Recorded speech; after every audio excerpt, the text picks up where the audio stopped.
تخيل معايا، انت فتحت برنامج فيجوال ستوديو وكتبت سطر واحد بس: See out Hello World، وضغطت على زر Run.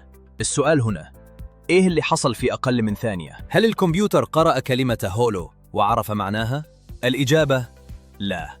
خلينا نسافر مع سطر الكود ده.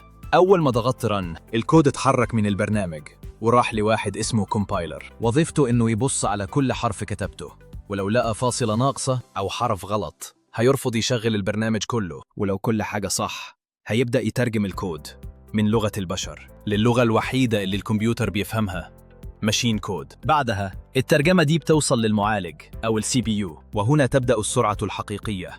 المعالج بينفذ ملايين وأحياناً مليارات التعليمات في الثانية، عشان في الآخر يوصل للشاشة ويقولها: اعرض كلمة Hello World. وده اللي انت بتشوفه قدامك. الغريب بقى إن الكمبيوتر عمره ما فهم كلمة هولو ولا يعرف يعني إيه World. هو فقط نفذ تعليمات كهربائية بدقة مذهلة. والأغرب من كده إن الألعاب اللي بنلعبها والمواقع اللي بنستخدمها والتطبيقات اللي فاتحها دلوقتي كلها في النهاية بدأت بنفس الفكرة: سطور كود أتحولت لنبضات كهربائية، ثم لصورة وصوت وتطبيقات بنستخدمها كل يوم.